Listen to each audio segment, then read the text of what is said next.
الكتاب إلى حضرة النبي محمد مصطفى رسول الله صلى الله عليه وسلم وعلى الكرام وصحبه شكرا الفاتحة.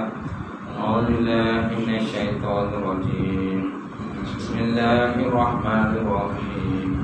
الحمد لله رب العالمين الرحمن الرحيم مالك يوم الدين إياك نعبد وإياك نستعين اهدنا الصراط المستقيم صراط الذين أنعمت عليهم غير المغضوب عليهم ولا الضالين آمين.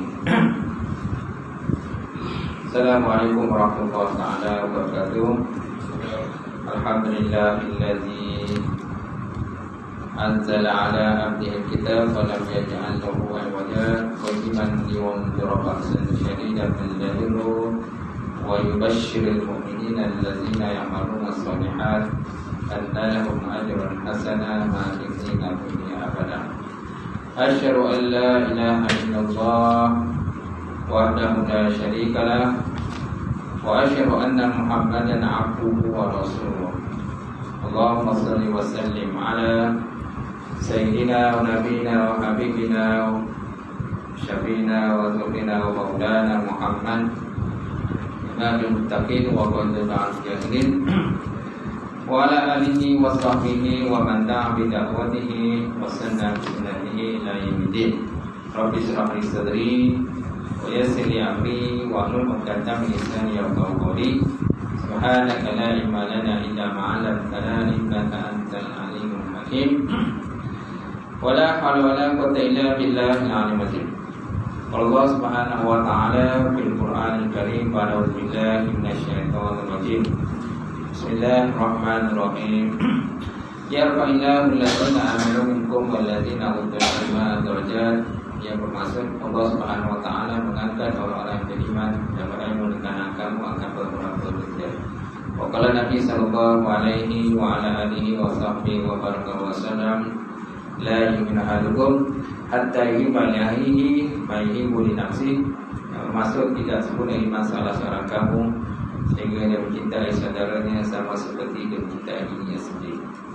Awaitu ta'aluma wa ta'lim wa tazakura wa tazkir wa nafa'a wa intifa wa lifarat istifadah wal hasa ala tamassuki bi kitabillah wa sunnati rasulih wa du'a ilal huda wa dalalat ilal khairi ibtida'a wajhillah wa murtadihi wa fuzul. Yang dihormati silakan Pak Imam. Mana Imam Ilah? Ada. Oh, Imam, kemudian Tuan Bilal, kemudian pengurusi surau, datang kuasa surau, Tuan Haji, Tuan Hajah, sidang jemaah muslimin, muslimat yang dirahmati Allah. Alhamdulillah kita panjatkan puji dan syukur kepada Allah Subhanahu wa taala kerana dengan izin Allah kita dapat bersama-sama pada malam ini untuk kita sambung kuliah hadis. Hadis 40 Manawi. Apa benar itu? Surat 67. 67. Penunjuknya dilalahnya lah. Baik penunjuk atau dilalah daripada hadis yang pertama, hadis berkenaan dengan niat, hadis berkenaan niat dan juga hadis berkenaan dengan hijrah. Dia pun ada sebut hijrah. Dalam ni hijrah dia sebut hijrah. Walaupun yang pertama dia sebut niat, innamal a'malu binniyat wa innamal likulli imrin ma nawa. Seorang itu dia ada apa yang diniatkan, dan barang siapa hijrahnya kerana Allah dan Rasul, maka hijrahnya kembali pada Allah dan Rasul. Barang siapa hijrahnya kerana dunia ataupun perempuan-perempuan yang dia nak berkahwin, maka hijrahnya kembali pada apa yang diniatkan. Baik. Jadi hadis ini hadis daripada Bukhari dan Muslim, riwayat Bukhari dan Muslim. Baik, malam ini kita lihat pada penunjuk atau dilalahnya. Apakah dilalah ataupun petunjuk yang boleh kita dapat pada hadis ini? Jadi hadis yang pertama ini mengandungi beberapa penunjuk ataupun petunjuk, pedoman dan sebagainya. Di antaranya yang pertama, bahawa niat adalah dikenaki untuk sesuatu amal. Niat adalah dikenaki untuk sesuatu amal. supaya amal itu berlaku menurut kemampuan dan pilihan hati orang yang melakukannya, dan dia sendiri pula yang bertanggungjawab ke atasnya. Kerana setiap diri itu bertanggungjawab ke atas apa yang diniatkanlah. Baik, jadi mana setiap amalan mesti berdasarkan pada niat. Niat yang menentukan amalan itu diterima ataupun tidak oleh Allah Subhanahu Wa Taala. Walaupun hakikat sebenarnya Allah Taala dia yang tahu. Gitu. Baik, menurut pendapat kebanyakan ulama bahawa niat adalah wajib untuk sesuatu amal. Wajib setiap amal. Mereka tidak berselisih faham tentang wajibnya. Semana masing-masing setujulah. Setuju mana setiap amalan kita mesti berdasarkan niat. Apa dikatakan niat? Niat ialah kasru syai'in mu'tadina bi fa'li. Kasat sesuatu serta dengan buat, kan? Kasat maknanya cenderung hati serta dengan buat. So dikatakan niat. Kemudian niat dah menentukan amalan kita. Hanya dalam perkara ibadah yang dipertikai tentang adakah ibadah itu berdiri sendiri atau hanya sebagai satu syarat sahaja. Ini yang menjadi pertikaian lah. Dia ada pembahasan sikit ulama lah. Perkara ibadah, hanya dalam perkara ibadah yang dipertikai tentang adakah ibadah itu berdiri sendiri atau hanya sebagai satu syarat sahaja. Misalnya seperti bersuci, ataupun wuduk. Golongan yang berpendapat bahawa wuduk itu ibadah yang tersendiri, inilah ibadah terasing, menyatakan wajib niat untuk mengesahkannya. Jadi kalau golongan pertama ni dia kata ibadah ni ialah niat adalah satu benda yang wuduk tadi satu ibadah yang tersendiri, terasing, kan? Jadi dia wajib niat untuk kita mengesahkanlah. Inilah pendapat Syafi'i, Maliki dan Imam Ahmad. Tetapi mereka yang berpendapat bahawa wuduk itu hanya sebagai syarat sah sembahyang, seperti syarat menghilangkan najis atau menutup aurat, menyatakan pula niat itu adalah untuk menyempurnakan sahaja. Jadi niat itu hanya mensempurnakan ibadah sahaja, dia bukan syarat. Kalau yang kita lihat yang pertama tadi dalam bab wuduk tadi, kan, jadi mana niat itu wajib kerana dia syarat kepada sah solat, syarat kepada sah wuduk itu.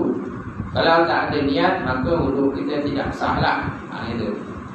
Sedangkan pendapat yang kedua, kalau pendapat kedua menyatakan bahawa niat bukannya syarat, niat bukan syarat, tapi niat hanyalah untuk pelengkap, menyempurnakan sahajalah wuduk. Dia hanya menyempurnakan wuduk. Dia bukan syarat. Dia beza, kan? Pertama ni syarat. Niat ke syarat untuk sah wuduk. Dia untuk sah solat kita ada niat. Mesti ada niat. Kemudian dalam pendapat yang kedua menyatakan niat ini merupakan sebagai untuk menyempurnakan saja. Wuduk. Kalau tak ada niat, mana wuduk sah lah dia tu. Wuduk sah, cuma wuduk tak sempurna. Itulah perbezaan antara dua tadi, kan. Itu dalam konteks itulah yang ada perbezaan. Baik. Kemudian balasan atas amal dari niat tersebut menurut ketentuan qasad orang yang mengerjakannya. Balasan atas amal dari niat tersebut menurut ketentuan qasad orang yang mengerjakannya, dan dia sendiri yang akan menerima balasan. Yang demikian tidaklah diharuskan bagi seseorang menggantikan. Oleh itu yang demikian tidaklah harus bagi seseorang menggantikan atau mewakilkan amalnya kepada orang lain. Dia tak boleh lah. Sebab tadi benda tadi kan buat perniat dia, balasan dia lah. Siapa yang diniatkan tadi, dia lah yang mendapat balasan dia. Macam tu. Macam Contohnya si A berniat untuk mengangkat duduk, si A berniat untuk solat, maka si A dah dapat pahala. Kalau tak dapat pahala macam tu. Baik. So kalau macam tu, tidaklah diharuskan bagi seorang menggantikan dia ataupun dia mewakilkan amalnya kepada orang lain. Dan sebab apa? Kerana berasal kepada niat tadi lah. Berasal kepada niat. Dia pada satu sudut lah, satu sudut. Tapi kalau terlihat pada sudut yang lain, boleh je kita wakilkan. Tapi dalam bab-bab tertentu lah. Bab tertentu kita boleh wakil. Tapi dalam bab solat tak boleh wakil lah. Tak boleh wakil. Saya wakilkan kau solatkan untuk aku dia. Saya malas nak solat zuhur, saya malas nak solat asar, boleh tak saya wakilkan kau? Wakilkan untuk buat solat untuk aku lah. Kan? Tak boleh. Tapi ada tempat tertentu yang boleh kita wakil. Contoh dalam bab korban kan. Itu kan kita bawa korban kan boleh wakil. Wakilkan kepada si penyembelih kan untuk menyembelih binatang korban kita. Apalagi kalau yang mewakilkan tu perempuan, yang berkorban perempuan, dia tak reti nak nyembelih. Dia tak ada kemampuan nyembelih, jadi diwakilkan pada penyembelih. Macam tu. Tak? Apalagi satu lembu pula, atau satu lembu biasanya 7 bahagian. 7 bahagian. Takkan 7 nak disembelih. Lembu sekor je. Takkan 7 nak turun tahun padang nak pergi sembelih. Sembelih seorang sikit kan? Tak boleh. Jadi mesti seorang lah, terwakil lah. Okey? Mana ada bab tertentu tu boleh diwakilkan, digantikan pada orang lain. Tapi dalam bab tertentu pula tak boleh. Contoh bab solat tak boleh. Baik. Jadi balasan antara amal dari niat tersebut menurut ketentuan qasad orang yang mengerjakannya, dan dia sendiri yang akan menerima balasannya. Yang demikian tidaklah diharus bagi seorang menggantikan atau mewakilkan amalnya kepada orang lain. Kerana niat tidaklah harus digantikan. Ini satu sudut lah itu, satu pandangan, satu sudut. Dalam pada itu ada juga perkara yang diwakilkan, dikecualikan, iaitu seorang boleh mengadakan wakil untuk melakukannya dalam perkara pembahagian zakat, menyembelih korban dan sebagainya. Kan boleh wakil kan? Jika dalam bab nikah kan, wali tak confident nak akadkan nikah, jadi diwakilkan kepada juru nikah. Juru nikah kan? Kan? So, wakil boleh lah. Di dalam bab sembahyang ni atau buat wuduk, tolonglah angkatkan wuduk aku kan? Tak boleh. Tolonglah sembahyangkan aku. Tak boleh. Sembahyangkan aku, malah nak sembahyang. Kan? Tak boleh lah gitu. Baik. Amal yang diperintahkan untuk menunaikannya hendaklah dikasadkan kepada Allah. Artinya hendaklah diikhlaskan kepadanya Allah, dan tak boleh kepada yang lain, supaya amal itu tetap akan diberi ganjaran kepada sisi Allah Subhanahu wa taala. Walaupun begitu, ikhlas pun ada derajat ikhlas mencari itulah. Saya dah beritahu ada beberapa derajat ikhlas. Kan? Ikhlas tahap rendah, ikhlas tahap sederhana, dan ikhlas tahap tinggi. Ikhlas yang tahap tinggi ni memang dia niat satu tu, dia tidak akan nak syurga dan bukan takut neraka. Yang pertama, ikhlas betul lah.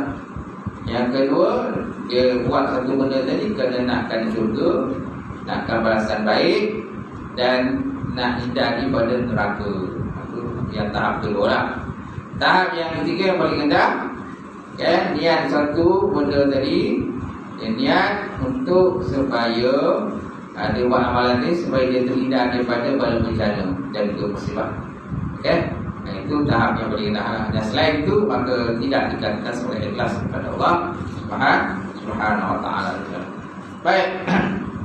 Kemudian yang kedua, bahawa asal hukum hijrah dari Makkah ke Madinah diwajibkan kepada permulaan Islam ke atas setiap orang Islam yang berupaya demi kepentingan agama Islam dan umatnya, iaitu untuk meneruskan langkah-langkah perjuangan dan menghindarkan diri dari ancaman musuh ancaman musuh.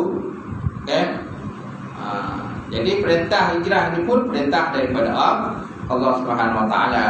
Bukan saja nabi-nabi suruh para sahabat pergi berhijrah, tidak. Ada perintah daripada Allah. Yang pertama berhijrah ke Habsyah, kemudian berhijrah ke Madinah. Sebab apa?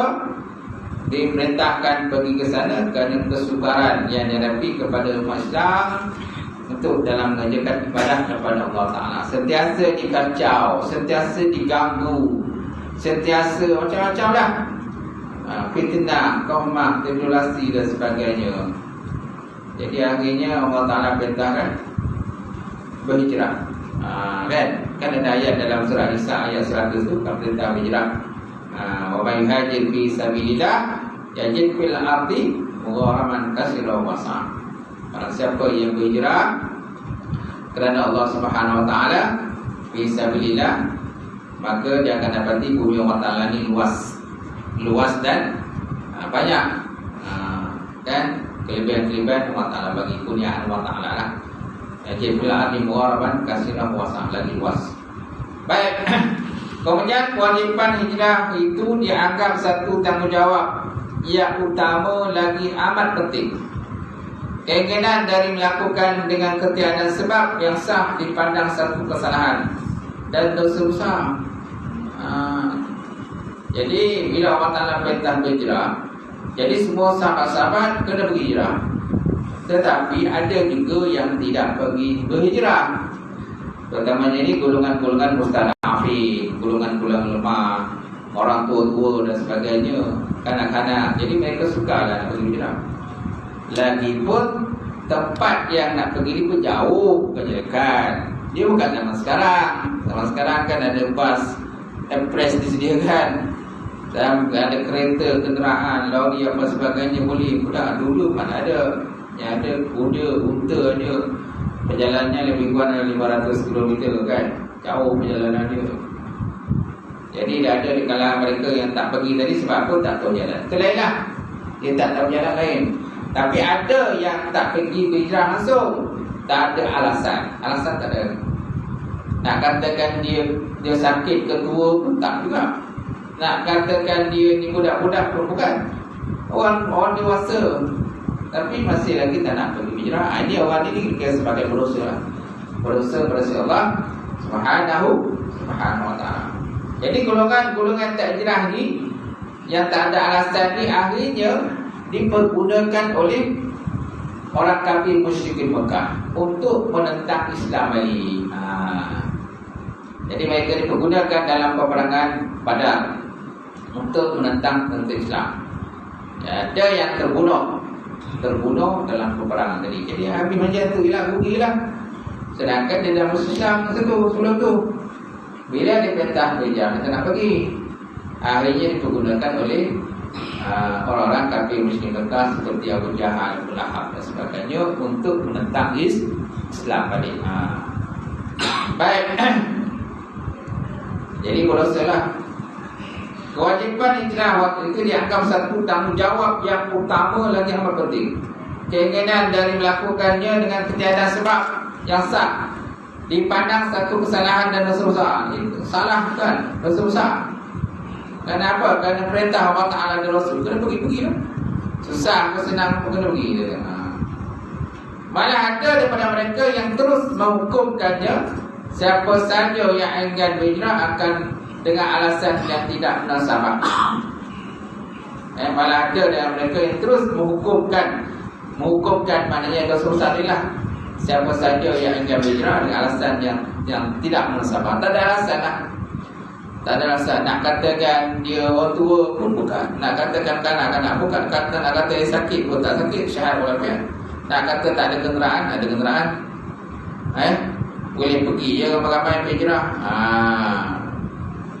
Tapi mereka tidak pergi. Kemudian dalam hijrah pula, masing-masing pula melalui berbagai-bagai cabaran lah. Cabaran ada ditahan tengah jalan, ada yang minta supaya dipulangkan melihat benda, seperti yang berlaku pada Suhaib Ar-Rumi kan. Suhaib Ar-Rumi ini dia asalnya dia bukan orang Mekah, dia orang luar. Dia datang ke Mekah berniaga. Asalnya dia tangan kosong, dia tak ada benda. Akhirnya dia berniaga, kaya. Lepas tu masuk Islam. Bila dia perintahkan berhijrah, dia pun nak hijrah, nak wahan keluarga sekali dah di Mekah. Tiba-tiba pemimpin Mekah kata, jangan. Kalau kau nak pergi hijrah, tinggalkan kau punya harta benda kau. Dulu kau datang sini dah keadaan apa kedada, miskin, merempat, istilah kita merempat. Sekarang nak pergi balik, kau nak pergi ke ikut Muhammad pergi hijrah. Oh, kalau nak pergi boleh, tapi tinggalkan harta benda kau. Maka Suhaib Ar-Rumi kata, kalau itu tak apalah, saya tinggalkan harta benda saja, saya tetap akan pergi hijrah. Kan itu. Ada yang ditangkap pun ada. Tangkap, ada yang lolos macam tu je. Dan Nabi Muhammad SAW pun juga percaya lah hijrah. Baik, apa yang di sini?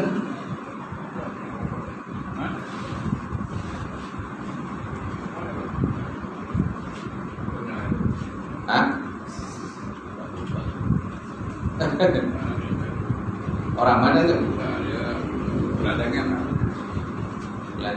Ramu itu. Tak ni. Pas sikit lah. Mantel. Oh, ada mantel.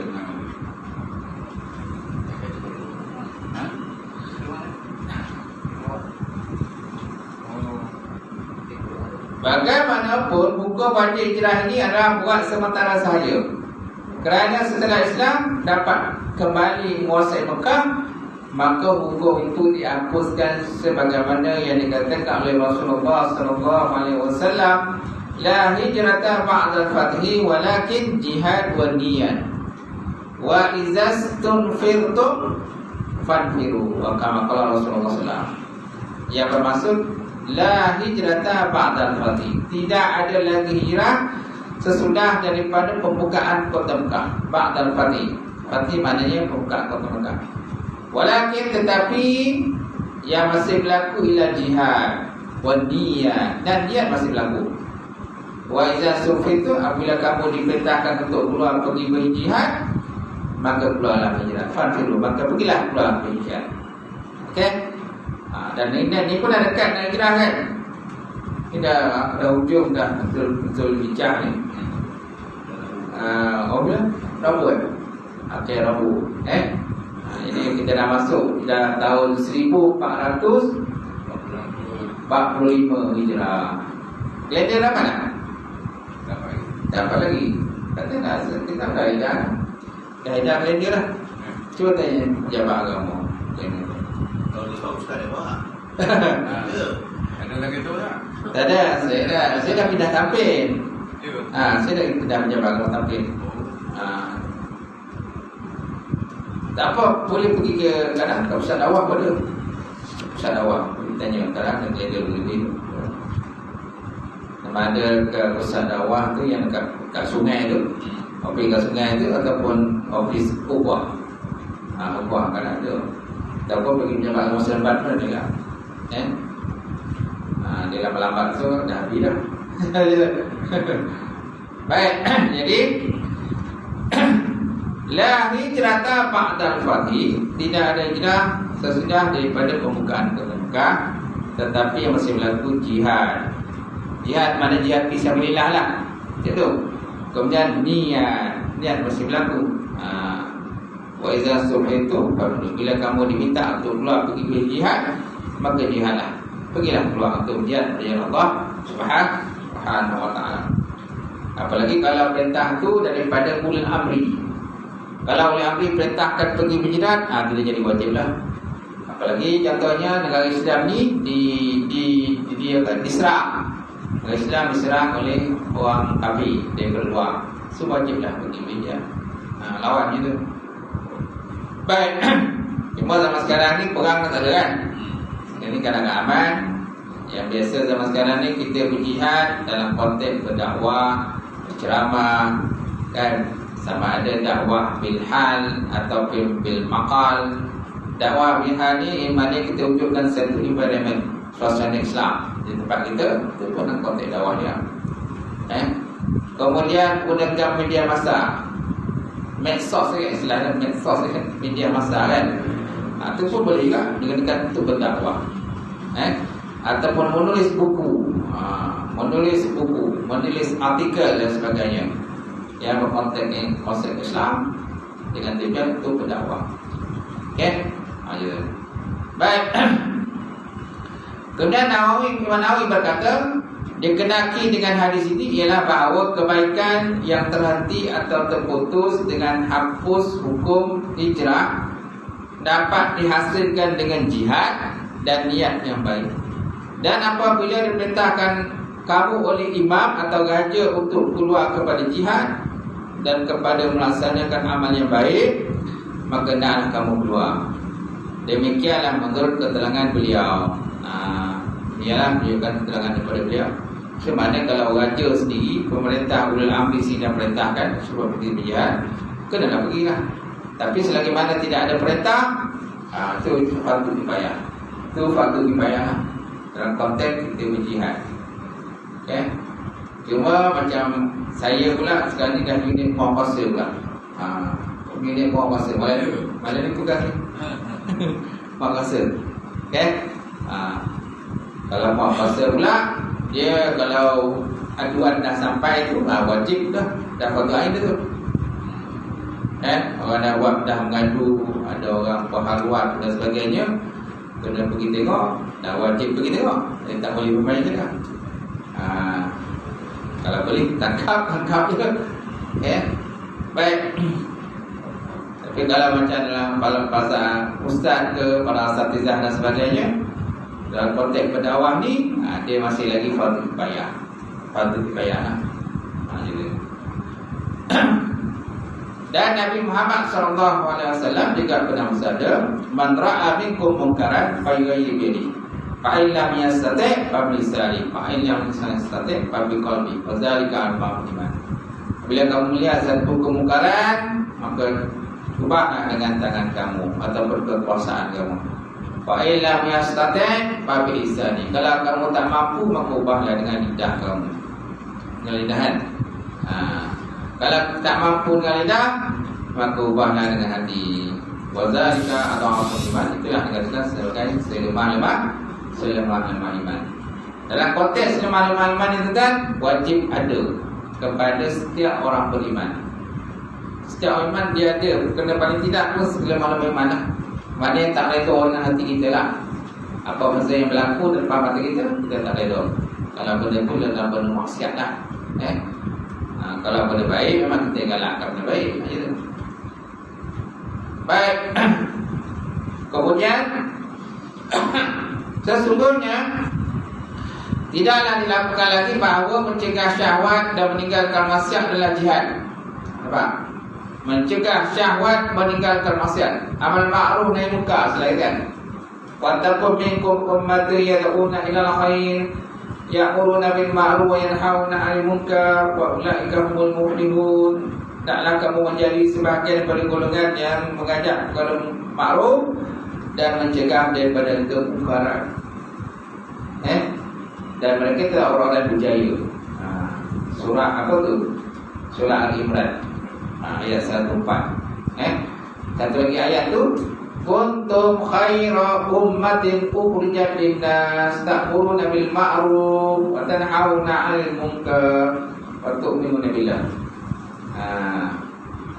Kuntum khaira ummah, kamulah umat yang terbaik, sebaik umat, yang mana tugas kamu mengajak kepada ma'ruf dan juga mencegah daripada kemungkaran. Dalam tafsir Jalalain, apakah dikatakan perkara ma'ruf? Yang dikatakan ma'ruf ialah ma wafaqa al-Quran was sunnah Rasulullah SAW. Itu dikatakan ma'ruf. Ma'ruf ialah benda-benda yang muafakat dengan Quran dan sunnah Rasulullah SAW. Kemudian apakah dikatakan munkar? Munkar ialah ma yukhalifu, sesuatu yang bercanggah, bercanggah dengan Quran dan sunnah Rasulullah SAW. Ada pula pendapat menyatakan yang dikatakan sebagai ma'ruf itu at-ta'ah, iaitulah ketaatan. Kemudian apa dikatakan munkar? Munkar ialah al-ma'asi, maksiat. Maksiat ialah benda munkar. Maksiat ialah benda munkar. Okey. Pada zaman Nabi SAW telah berlakulah konsep amal ma'ruf nahi munkar, di mana ada dah. Dan Nabi pernah minta supaya orang yang mencuri maka nak potong tangan dia, kemudian orang berzina maka naklah direjam, dirotan dan sebagainya. Kemudian Nabi juga pernah kata meronda di pasar. Nabi tengok ada orang menjaga tu, kemudian orang menjaga biji-bijian, maka Nabi memasukkan tangannya ke dalam biji-bijian tersebut. Dia dapati di bahagian bawah biji-bijian itu adanya basah lah. Maka Nabi pun tanya pada penjaga itu, "Mahaza?" Dia kata, "Mahaza, apa benda ni? Kenapa yang bawah ni basah?" Maka penjaga tu kata, "Malam tadi hujan ya Rasulullah. Jadi yang basah ni saya letak bawah, yang atas tak kering." Kering. Jadi Nabi SAW menegur lah. Kenapa kamu tak buka yang basah di atas dan yang kering itu di bawah? Itu maknanya Nabi mencegah kemungkaran di pasar. Kemungkaran di pasar lah gitu. Ketiga dengan konsep amal ma'ruf nahi munkar ni berterusan lah sampai pada zaman Sayyidina Khulafaur Rasyidin, Abu Bakar, Umar dan sebagainya. Dan masa itu dikatakan sebagai hisbah. Pernah dengarkan kata hisbah? Hisbah ni ialah satu istilah yang guna pakai untuk penguat puasa. Itu yang dinamakan sebagai hisbah. Contohnya ialah dalam konteks kita awal ma'ruf nahi munkar itu dikatakan sebagai hisbah. Dan konsep hisbah ni berterusanlah sampai pada zaman zaman Khulafaur Rasyidin, kemudian zaman Bani Umayyah, kemudian zaman Bani Abbasiyah, kemudian pada zaman Ayyubiyah, Fatimiyah, kemudian Islam di Andalus, dan akhirnya sampailah kepada zaman Mamaluk. Zaman Mamaluk namanya pada tahun 1223 tu tak saya. Konsep hisbah ni tetap tidak belum merosot-merosot dan sebagainya. Sebab apa? Orang yang nak cegah amal ma'ruf nahi munkar ni namanya al-muhtasib ni. Al-muhtasib ni ramai dalam mereka ni mereka dah terima rasuah. Bila terima rasuah, jadi konsep al-musafir amal ma'ruf nahi munkar tidak mula-mula. Gitu. Dan akhirnya istilah untuk hisbah tu habis hilang gitu. Walaupun istilah hisbah tu dah tak ada lagi dah, tetapi dia punya pelaksanaan untuk mencegah amal ma'ruf nahi munkar tu masih berlaku lagi. Di Malaysia kan banyak kita punya agensi muafakat kan. Kita ada polis, kita ada JPJ, kita ada Kastam, kita ada Immigration, kita ada Jabatan Agama kan, EDK kan. Itu sebenarnya itu termasuk dalam konsep hisbah tu. Hisbah mana amal ma'ruf nahi munkar dia termasuk. Kita nak mencegah benda yang tak elok kan. Itu jangan berlakunya 3 SPRM pun termasuk juga dalam hisbah kalau dikira kan. Cuma istilah hisbah tu dia sekarang sekarang tak perlu lagi sudah. Kita lebih guna buat puasa dia.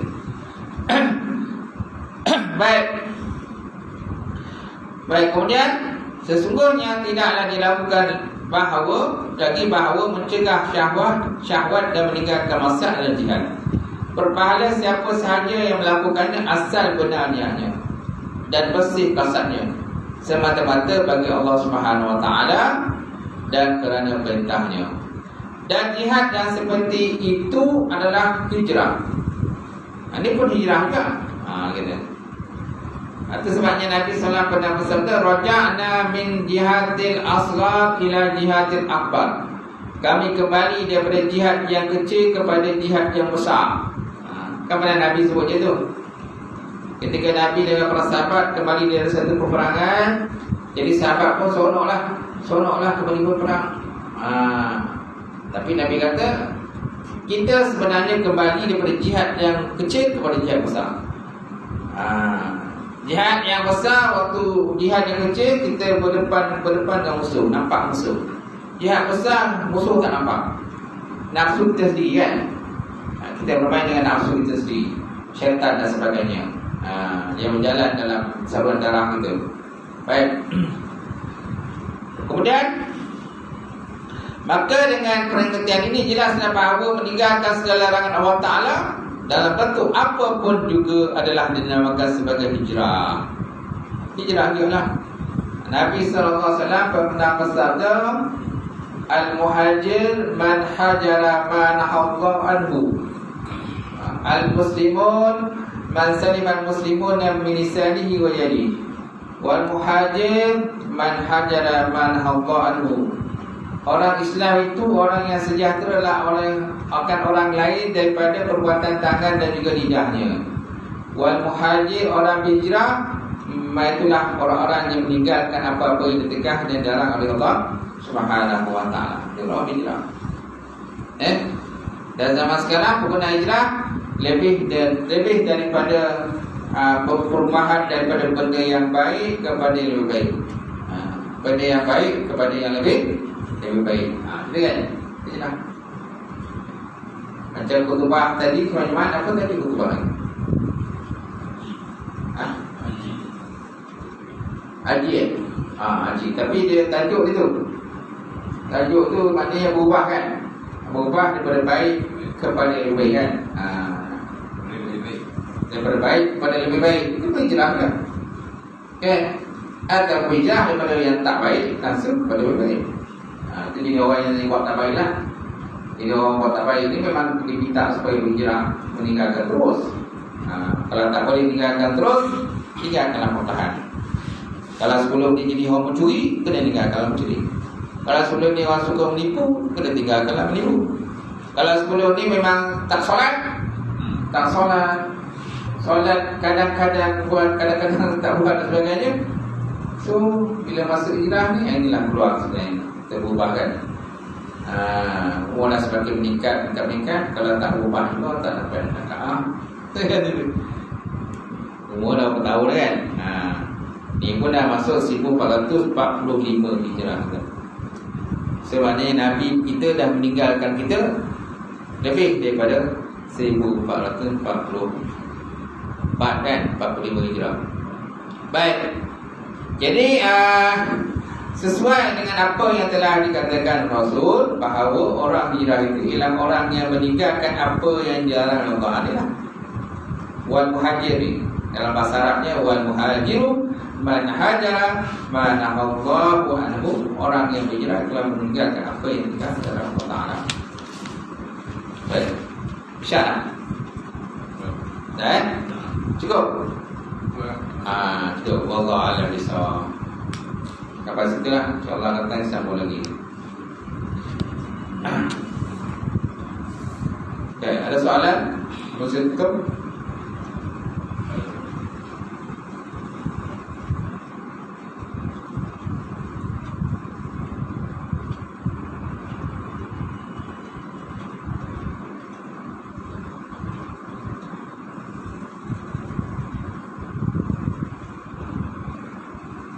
Tak ada ya? Okay, insyaAllah datang semua lagi. A'udzubillahi minasyaitonir rajim. Bismillahirrahmanirrahim. Alhamdulillahirabbil alamin. Wassalatu wassalamu ala asyrafil mursalin wa ala alihi wa sahbihi ajma'in. Allahumma zidna 'ilman nafi'an wa yaqina shadiqan wa 'amal taqabbala rizqan halalan wa barakatan katsiran wa siyadatan ya 'alim wa lana qulubana bi ma'rifatika wa ta'lamin. Allahumma faqina fi din, Allahumma faqina fi din. Allahumma ja'al hadza jama'an marhuma wa tafarraqana min ba'dika wa summa.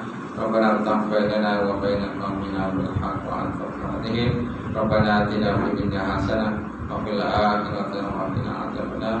Subhana rabbika rabbil izzati amma yasifun wa salamun alal mursalin. Barakallahu fiikum.